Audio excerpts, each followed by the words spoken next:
Hi everyone, welcome back to Katral Kalanjam channel.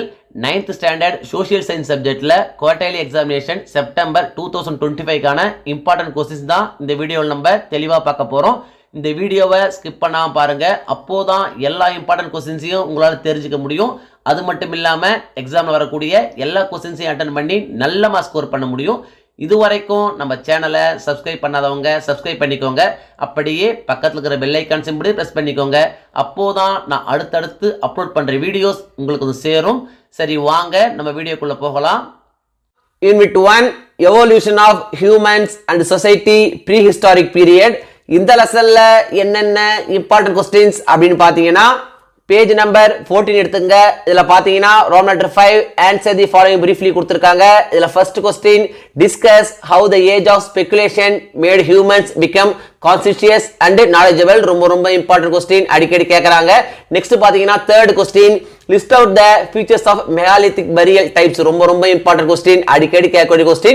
So இந்த question நிச்சயமா exam வந்துரும். So இத நீங்க அவசியம் படிச்சீங்க. நெக்ஸ்ட் பாத்தீங்கன்னா Rome letter 6 answer all the questions given under each caption கொடுத்திருக்காங்க. இதுல பாத்தீங்கன்னா second question the history of humans is closely related to the history of the earth. elucidate ரொம்ப இம்பார்ட்டன்ட் question அடிக்கடி கேக்குறாங்க. நிச்சயமா இந்த क्वेश्चन எக்ஸாம் வந்துரும். சோ இந்த क्वेश्चन நீங்க அவசியம் படிச்சீங்க. Unit 2 ancient civilizations. இந்த லெசன்ல என்னென்ன இம்பார்ட்டன்ட் questions அப்படின்னு பாத்தீங்கன்னா பேஜ் நம்பர் 31 எடுத்துங்க. இதுல பாத்தீங்கன்னா Rome letter 5 answer the following briefly கொடுத்திருக்காங்க. இதுல பாத்தீங்கன்னா second question state the salient features of the cigarettes. ரொம்ப இம்பார்ட்டன்ட் क्वेश्चन அடிக்கடி கேக்குறாங்க. நெக்ஸ்ட் பாத்தீங்கன்னா third question Hammurabi code is an important legal document. Explain ரொம்ப இம்பார்ட்டன்ட் क्वेश्चनங்க. இந்த ரெண்டு क्वेश्चन நிச்சயமா உங்களுக்கு எக்ஸாம் வந்துரும். சோ இந்த ரெண்டு क्वेश्चन நீங்க அவசியம் படிச்சீங்க. நெக்ஸ்ட் பாத்தீங்கன்னா Rome letter 6 answer the following detail கொடுத்திருக்காங்க. இதுல பாத்தீங்கன்னா second question to what extent is the Chinese influence reflected in the fields of philosophy and literature. ரொம்ப இம்பார்ட்டன்ட் question அடிக்கடி கேக்குறாங்க. சோ இதையும் நீங்க அவசியம் படிச்சீங்க. நெக்ஸ்ட் பாத்தீங்கன்னா third question write about the hidden treasure of Indus civilization. இதுவும் பாத்தீங்கன்னா ரொம்ப இம்பார்ட்டன்ட் question அடிக்கடி கேட்கக்கூடிய question. சோ இதையும் நீங்க அவசியம் படிச்சீங்க. Unit 3 early Tamil society and culture. இந்த லெசன்ல என்னென்ன இம்பார்ட்டன்ட் क्वेश्चंस அப்படின்னு பாத்தீங்கன்னா பேஜ் நம்பர் 15 எடுத்துங்க. இதுல பாத்தீங்கன்னா Rome letter 5 answer the following questions briefly. இதுல பாத்தீங்கன்னா first question archaeological sites provide evidence of past history. discuss ரொம்ப இம்பார்ட்டன்ட் क्वेश्चन அடிக்கடி கேக்குறாங்க. நெக்ஸ்ட் பாத்தீங்கன்னா third question agriculture was one of the main sources of subsistence in Sangam age. give reasons. இதுவும் பாத்தீங்கன்னா ரொம்ப important question தான். Next பாத்தீங்கன்னா fourth question overseas interactions brought glory to ancient Tamilagam. give examples in support. ரொம்ப important question அடிக்கடி கேக்குறாங்க. So இத நீங்க அவசியம் படிச்சீங்க. நெக்ஸ்ட் பாத்தீங்கன்னா Rome letter 6 answer the following detail கொடுத்திருக்காங்க. இதுல பாத்தீங்கன்னா second question indicate how the industries and crafts of Sangam age contribute to their economy. ரொம்ப இம்பார்ட்டன்ட் question அடிக்கடி கேட்கக்கூடிய question. சோ இதையும் நீங்க அவசியம் படிச்சீங்க. Unit 4 intellectual awakening and socio political changes. இந்த லெசன்ல என்னென்ன இம்பார்ட்டன்ட் questions அப்படின்னு பாத்தீங்கன்னா பேஜ் நம்பர் 65 எடுத்துங்க. இதுல பாத்தீங்கன்னா Rome letter 5 answer the following briefly கொடுத்திருக்காங்க. இதுல first question write about Hinayana and மகாயானா. ரொம்ப இம்பார்ட்டன்ட் क्वेश्चन அடிக்கடி கேட்கக்கூடிய क्वेश्चन. நெக்ஸ்ட் பாத்தீங்கன்னா second question elaborate the term Triratnas. ரொம்ப இம்பார்ட்டன்ட் क्वेश्चन அடிக்கடி கேக்குறாங்க. சோ இத நீங்க அவசியம் படிச்சீங்க. நெக்ஸ்ட் பாத்தீங்கன்னா fourth question what does the edict of Kalinga convey. next பாத்தீங்கன்னா fifth question highlight the steps taken by Ashoka to spread Buddhism. ரொம்ப இம்பார்ட்டன்ட் question அடிக்கடி கேட்கக்கூடிய question. சோ இத நீங்க அவசியம் படிச்சீங்க. நெக்ஸ்ட் பாத்தீங்கன்னா Rome letter 6 answer the following detail கொடுத்திருக்காங்க.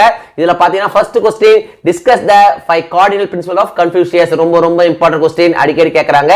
நெக்ஸ்ட் பாத்தீங்கன்னா second question compare and contrast the principles of Jainism and Buddhism. இதுவும் பாத்தீங்கன்னா ரொம்ப இம்பார்ட்டன்ட் question. இந்த ரெண்டு क्वेश्चन நிச்சயமா ஒன்னு மாத்தி ஒன்னு கேட்டே இருக்காங்க. சோ இந்த ரெண்டு क्वेश्चन நீங்க அவசியம் படிச்சீங்க. ரெண்டும் ஒரு क्वेश्चन நிச்சயமா எக்ஸாம்க்கு வந்துரும். Unit 5 the classical world. இந்த லெசன்ல என்னென்ன இம்பார்ட்டன்ட் questions அப்படின்னு பாத்தீங்கன்னா பேஜ் நம்பர் 75 எடுத்துங்க. இதுல பாத்தீங்கன்னா Rome letter 5 answer the following briefly கொடுத்திருக்காங்க.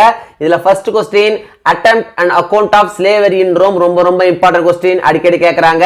நெக்ஸ்ட் பாத்தீங்கன்னா second question highlight the main contribution of Constantine ரொம்ப இம்பார்ட்டன்ட் क्वेश्चन அடிக்கடி கேட்கக்கூடிய क्वेश्चन. சோ இத நீங்க அவசியம் படிச்சீங்க. நெக்ஸ்ட் பாத்தீங்கன்னா fifth question write about Saint Sophia Cathedral இதுவும் பாத்தீங்கன்னா ரொம்ப இம்பார்ட்டன்ட் क्वेश्चन தான் அடிக்கடி கேக்குறாங்க. சோ இத நீங்க அவசியம் படிச்சீங்க. நெக்ஸ்ட் பாத்தீங்கன்னா Rome letter 6 answer the following detail கொடுத்திருக்காங்க. இதுல பாத்தீங்கன்னா second question write about India's position during classical position ரொம்ப இம்பார்ட்டன்ட் क्वेश्चन அடிக்கடி கேட்கக்கூடிய क्वेश्चन. சோ இந்த क्वेश्चन நீங்க அவசியம் படிச்சீங்க. Unit 1 lithosphere first endogenetic process. இந்த லெசன்ல என்னென்ன இம்பார்ட்டன்ட் क्वेश्चंस அப்படினு பாத்தீங்கன்னா பேஜ் நம்பர் 166 எடுத்துங்க. இதுல பாத்தீங்கன்னா ரோல் லெட்டர் 4 ஆன்சர் பிரீஃப் கொடுத்திருக்காங்க. இதுல first question right a brief note on the various spheres of the earth ரொம்ப இம்பார்ட்டன்ட் क्वेश्चन. நெக்ஸ்ட் பாத்தீங்கன்னா third question define plate tectonics இதுவும் பாத்தீங்கன்னா ரொம்ப இம்பார்ட்டன்ட் क्वेश्चन. நெக்ஸ்ட் பாத்தீங்கன்னா fourth question what is tsunami அடிக்கடி கேக்குறாங்க. நெக்ஸ்ட் பாத்தீங்கன்னா sixth question what is an earthquake and how it occurs ரொம்ப இம்பார்ட்டன்ட் क्वेश्चन அடிக்கடி கேட்கக்கூடிய क्वेश्चन. சோ இத நீங்க அவசியம் படிச்சீங்க. நெக்ஸ்ட் பாத்தீங்கன்னா eighth question write about the Pacific ring of fire ரொம்ப இம்பார்ட்டன்ட் क्वेश्चन அடிக்கடி கேட்கக்கூடிய क्वेश्चन. சோ இத நீங்க அவசியம் படிச்சீங்க. நெக்ஸ்ட் பாத்தீங்கன்னா Rome letter 5 give reasons for the following கொடுத்திருக்காங்க. இதுல பாத்தீங்கன்னா first question Sial floats over Sima ரொம்ப இம்பார்ட்டன்ட் क्वेश्चन. நெக்ஸ்ட் பாத்தீங்கன்னா second question igneous rocks are also called primary rocks or mother rocks ரொம்ப இம்பார்ட்டன்ட் क्वेश्चन அடிக்கடி கேட்கக்கூடிய question. So இத நீங்க அவசியம் படிச்சீங்க. நெக்ஸ்ட் பாத்தீங்கன்னா ரோம் லெட்டர் 6 distinguish between கொடுத்திருக்காங்க. இதுல பாத்தீங்கன்னா first question core and crust ரொம்ப இம்பார்ட்டன்ட் क्वेश्चन. நெக்ஸ்ட் பாத்தீங்கன்னா third question divergent and convergent boundaries ரொம்ப இம்பார்ட்டன்ட் क्वेश्चन. நெக்ஸ்ட் பாத்தீங்கன்னா fourth question primary waves and secondary waves இதுவும் பாத்தீங்கன்னா ரொம்ப இம்பார்ட்டன்ட் क्वेश्चन தான் அடிக்கடி கேக்குறாங்க. சோ இத நீங்க அவசியம் படிச்சீங்க. நெக்ஸ்ட் பாத்தீங்கன்னா Rome letter 7 write answers in a paragraph கொடுத்திருக்காங்க. இதுல first question describe the structure of the earth ரொம்ப இம்பார்ட்டன்ட் क्वेश्चन. நெக்ஸ்ட் பாத்தீங்கன்னா third question how are volcanoes classified based on the periodicity of their eruptions ரொம்ப important question அடிக்கடி கேக்குறாங்க. Next பாத்தீங்கன்னா fourth question write about the effects of volcanoes இதுவும் பாத்தீங்கன்னா ரொம்ப important question தான். சோ இதையும் நீங்க அவசியம் படிச்சீங்க. Unit 2 lithosphere second exogenetic processes. இந்த லெசன்ல என்னென்ன இம்பார்ட்டன்ட் क्वेश्चंस அப்படினு பாத்தீங்கன்னா பேஜ் நம்பர் 178 எடுத்துங்க. இதுல பாத்தீங்கன்னா ரோம் லெட்டர் 4 ஆன்சர் பிரீஃப் கொடுத்திருக்காங்க. இதுல பாத்தீங்கன்னா ஃபர்ஸ்ட் क्वेश्चन டிஃபைன் வெதரிங் ரொம்ப இம்பார்ட்டன்ட் क्वेश्चन அடிக்கடி கேக்குறாங்க. நெக்ஸ்ட் பாத்தீங்கன்னா second question what do you mean by biological weathering இதுவும் பாத்தீங்கன்னா ரொம்ப இம்பார்ட்டன்ட் क्वेश्चन தான். நெக்ஸ்ட் பாத்தீங்கன்னா fourth question what are oxbow lakes ரொம்ப இம்பார்ட்டன்ட் क्वेश्चन. நெக்ஸ்ட் பாத்தீங்கன்னா sixth question list out any forecast topographical areas found in India ரொம்ப important question அடிக்கடி கேக்குறாங்க. நெக்ஸ்ட் பாத்தீங்கன்னா seventh question what do you mean by a hanging valley ரொம்ப important question அடிக்கடி கேட்கக்கூடிய question. இந்த क्वेश्चन நிச்சயமா எக்ஸாம் வந்துரும். சோ இத நீங்க அவசியம் படிச்சீங்க. நெக்ஸ்ட் பாத்தீங்கன்னா எய்த் क्वेश्चन டிஃபைன் மொரைன் ட்ரம்லின் எஸ்கர் இந்த மூணுல இருந்து ஒன்னு மாதிரி கேட்டே இருக்காங்க. சோ இத நீங்க அவசியம் படிச்சீங்க. நெக்ஸ்ட் பாத்தீங்கன்னா ninth question mention the various features formed by wind erosion ரொம்ப இம்பார்ட்டன்ட் क्वेश्चन அடிக்கடி கேட்கக்கூடிய क्वेश्चन. சோ இத நீங்க அவசியம் படிச்சீங்க. நெக்ஸ்ட் பாத்தீங்கன்னா ரோம் லெட்டர் 5 give reasons கொடுத்திருக்காங்க. இதுல பாத்தீங்கன்னா first question chemical weathering is predominant in hot and humid zones ரொம்ப இம்பார்ட்டன்ட் क्वेश्चन.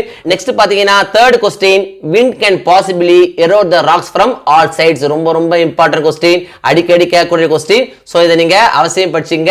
நெக்ஸ்ட் பாத்தீங்கன்னா ரோம் லெட்டர் 6 distinguish between கொடுத்திருக்காங்க. இதுல பாத்தீங்கன்னா first question physical and chemical weathering ரொம்ப இம்பார்ட்டன்ட் क्वेश्चन.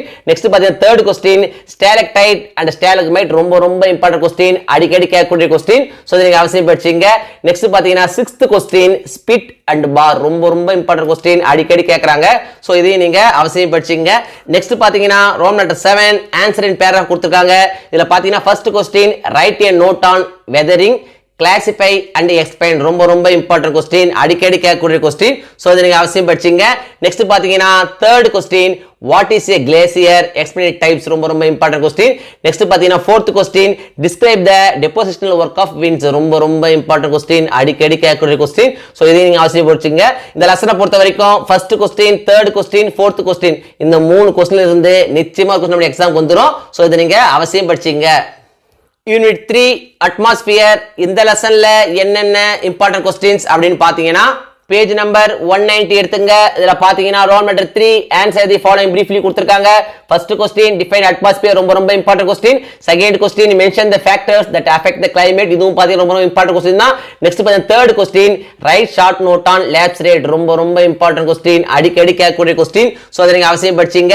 நெக்ஸ்ட் பாத்தீங்கன்னா 6th question write short note on trade winds roaring forties ரொம்ப important question. அடிக்கடி கேட்கக்கூடிய क्वेश्चन. சோ இதை நீங்க அவசியம் படிச்சீங்க. நெக்ஸ்ட் பாத்தீங்கன்னா 7th question how are clouds formed ரொம்ப இம்பார்ட்டன்ட் क्वेश्चन. நெக்ஸ்ட் பாத்தீங்கன்னா 8th question what are the different types of rainfall. 9th question write short notes on drizzle rain sleet snow heat. இந்த அஞ்சுல இருந்து நிச்சயமா ஏதாவது ஒன்னு கேட்டுறாங்க. சோ இதை நீங்க அவசியம் படிச்சீங்க.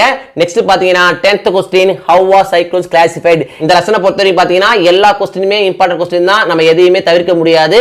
சோ இது எல்லாத்தையும் நீங்க அவசியம் படிச்சீங்க. நெக்ஸ்ட் பாத்தீங்கன்னா ரோல் நம்பர் 4 give reason கொடுத்திருக்காங்க. இதுல பாத்தீங்கன்னா first question cyclones cause huge loss of life and property ரொம்ப இம்பார்ட்டன்ட் क्वेश्चन. அடிக்கடி கேட்கக்கூடிய क्वेश्चन. சோ இதை நீங்க அவசியம் படிச்சீங்க. நெக்ஸ்ட் பாத்தீங்கன்னா third question fog is dangerous for traffic ரொம்ப இம்பார்ட்டன்ட் क्वेश्चन. அடிக்கடி கேட்கக்கூடிய क्वेश्चन. சோ இதையும் நீங்க அவசியம் படிச்சீங்க. நெக்ஸ்ட் பாத்தீங்கன்னா fourth question convection rainfall is also called 4 o'clock rain ரொம்ப இம்பார்ட்டன்ட் क्वेश्चन. நிச்சயமா நம்ம எக்ஸாமுக்கு வந்துருங்க. சோ இதை நீங்க அவசியம் படிச்சீங்க. நெக்ஸ்ட் பாத்தீங்கன்னா roll number 5 distinguish between the following கொடுத்திருக்காங்க. இதுல பாத்தீங்கன்னா first question weather and climate ரொம்ப இம்பார்ட்டன்ட் क्वेश्चन. நெக்ஸ்ட் பாத்தீங்கன்னா second question land breeze and sea breeze. Next பாத்தீங்கன்னா third question windward side and leeward side. இந்த மூணுல நிச்சயமா நம்ம எக்ஸாமுக்கு வந்துரும். சோ இந்த மூணையும் நீங்க அவசியம் படிச்சீங்க. நெக்ஸ்ட் பாத்தீங்கன்னா ரோல் நம்பர் 6 கொடுத்திருக்காங்க paragraph question. இதுல பாத்தீங்கன்னா first question write a paragraph about the structure of the atmosphere ரொம்ப important question. Next second question explain the different types of permanent winds. third question how are clouds classified explain them. next பாத்தீங்கன்னா fifth question explain the different forms of precipitation. paragraph questions பொறுத்த வரைக்கும் இந்த 4 question இது நிச்சயமா நமக்கு 1 or 2 question ஓட எக்ஸாமுக்கு வந்துரும். சோ இந்த 4ஐயும் நீங்க அவாய்ட் பண்ணாம படிச்சுக்கங்க.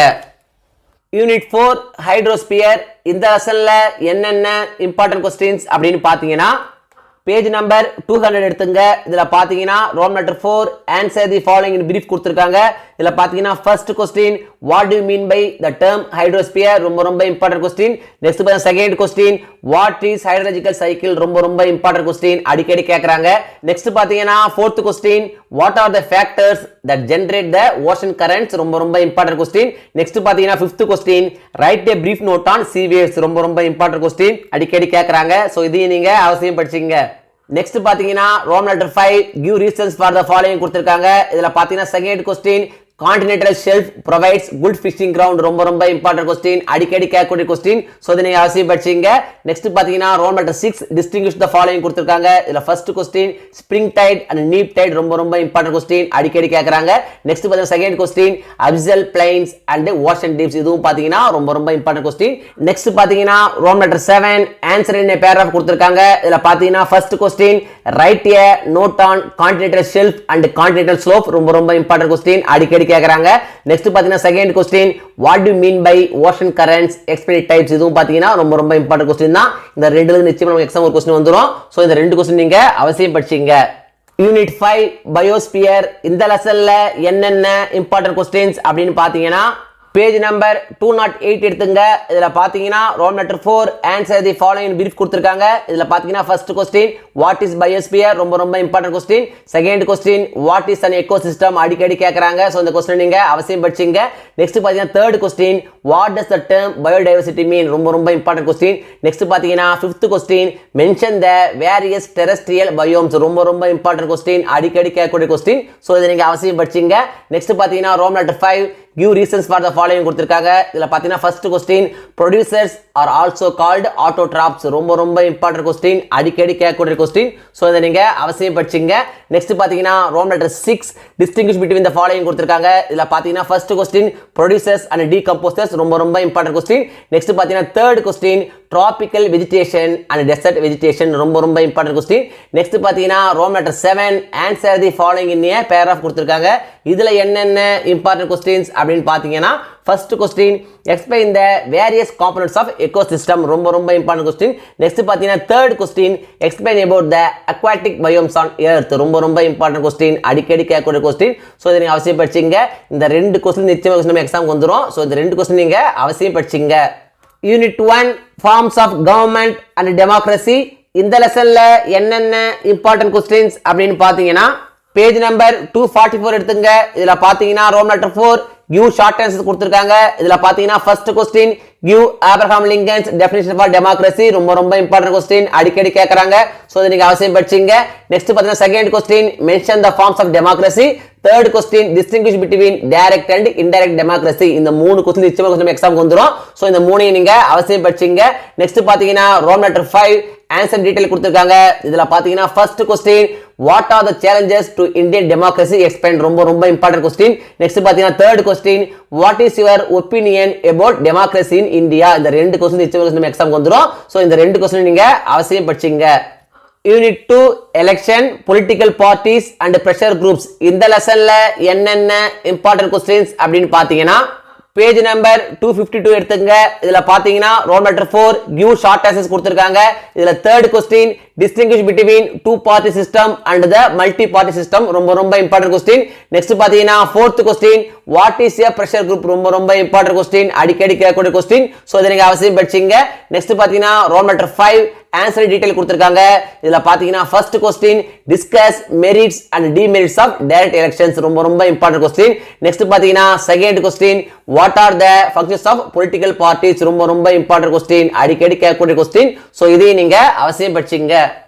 Unit 3 human rights. இந்த லெசன்ல என்னென்ன இம்பார்ட்டன்ட் கொஸ்டின்ஸ் அப்படின்னு பாத்தீங்கன்னா பேஜ் நம்பர் 264 எடுத்துங்க. இதுல பாத்தீங்கன்னா Rome letter 4 give short answers கொடுத்திருக்காங்க. இதுல first question what is human right. ரொம்ப important question. Second question what are the fundamental rights, அடிக்கடி கேக்குறாங்க. நெக்ஸ்ட் பாத்தீங்கன்னா third question what are the child rights defined by the UNO. ரொம்ப important question, அடிக்கடி கேட்கக்கூடிய question. Next பாத்தீங்கன்னா fourth question write a short note on the right to constitutional remedies. ரொம்ப important question. Next பாத்தீங்கன்னா fifth question define POCSO. ரொம்ப important question, அடிக்கடி கேட்கக்கூடிய question. So இத நீங்க அவசியம் படிச்சீங்க. நெக்ஸ்ட் பாத்தீங்கன்னா ninth question write about the right against exploitation. ரொம்ப இம்பார்ட்டன்ட் கொஸ்டின். நெக்ஸ்ட் பாத்தீங்கன்னா 10th question differentiate fundamental rights and human rights. இதுவும் பாத்தீங்கன்னா ரொம்ப இம்பார்ட்டன்ட் கொஸ்டின், அடிக்கடி கேக்குறாங்க. சோ இந்த கொஸ்டின் நீங்க அவசியம் படிச்சீங்க.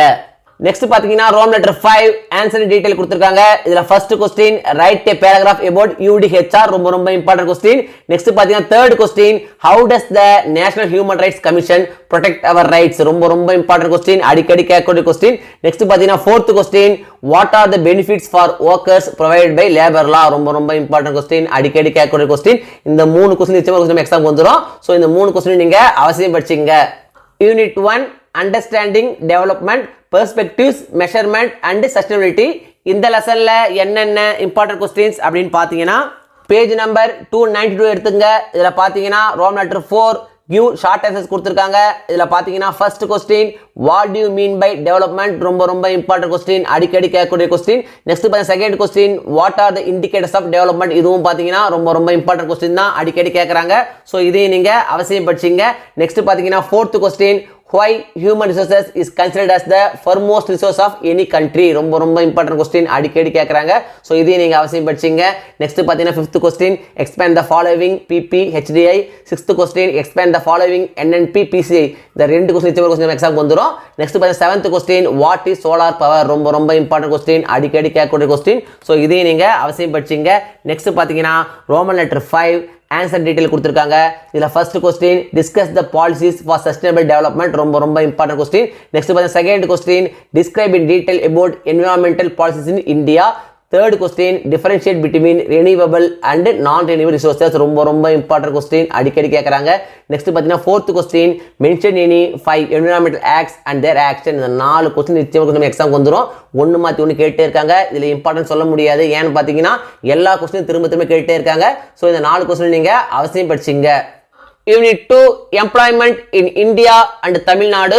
இந்த லெசன்ல என்னென்ன இம்பார்ட்டன்ட் கொஸ்டின்ஸ் அப்படின்னு பாத்தீங்கன்னா பேஜ் நம்பர் 298 எடுத்துங்க. இதுல பாத்தீங்கன்னா Rome letter 4 give short answers கொடுத்திருக்காங்க. இதுல பாத்தீங்கன்னா first question what is labor force of the economy. ரொம்ப இம்பார்ட்டன்ட் கொஸ்டின். நெக்ஸ்ட் பாத்தீங்கன்னா third question what are the 3 sectors of an economy. ரொம்ப இம்பார்ட்டன்ட் கொஸ்டின், அடிக்கடி கேட்கக்கூடிய கொஸ்டின். சோ இதை நீங்க அவசியம் படிச்சீங்க.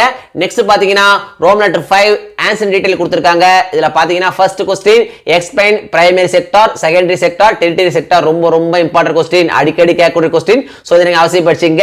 நெக்ஸ்ட் பாத்தீங்கன்னா second question explain the employment structure of India. ரொம்ப ரொம்ப இம்பார்ட்டன்ட் क्वेश्चन. நெக்ஸ்ட் பாத்தீங்கன்னா fourth question distinguish between the public sector and the private sector. இதுவும் பாத்தீங்கன்னா ரொம்ப ரொம்ப இம்பார்ட்டன்ட் क्वेश्चन தான். இந்த மூணு क्वेश्चन எக்ஸாம் வந்துரும். சோ இந்த மூணு क्वेश्चन நீங்க அவசியம் படிச்சீங்க. குவார்டர்லி எக்ஸாமினேஷனை பொறுத்த வரைக்கும் இந்த வீடியோவில் நான் கொடுத்துருக்கிற இந்த கொஸ்டின்ஸை மட்டும் நீங்கள் படித்தா போதும். எக்ஸாமில் வரக்கூடிய எல்லா கொஸ்டின்ஸையும் அட்டன் பண்ணி நல்ல மார்க்ஸ் ஸ்கோர் பண்ண முடியும். 1 மார்க்ஸை பொறுத்த வரைக்கும் இம்பார்ட்டன்ட் 1 மார்க்ஸ் அப்படின்னு படிக்காதீங்க. எல்லா 1 மார்க்ஸையும் படிச்சுக்கோங்க. அப்போதான் 1 மார்க்ஸ் செக்ஷனில் உங்களால் ஃபுல் மார்க்ஸ் ஸ்கோர் பண்ண முடியும். இந்த வீடியோ நிச்சயம் உங்களுக்கு யூஸ்ஃபுல்லாக இருந்துக்கும்னு நம்புகிறேன். இந்த வீடியோ உங்களுக்கு பிடிச்சிருந்தா லைக் பண்ணுங்கள், கமெண்ட் பண்ணுங்கள், மறக்காமல் உங்கள் ஃப்ரெண்ட்ஸுக்கும் ஷேர் பண்ணுங்கள். வேறு ஏதாவது டாபிக்ஸில் உங்களுக்கு வீடியோஸ் தேவைப்பட்டாலும் கமெண்ட் பாக்ஸில் போடுங்க. Thank you. Thanks for watching my channel. See you in the next video.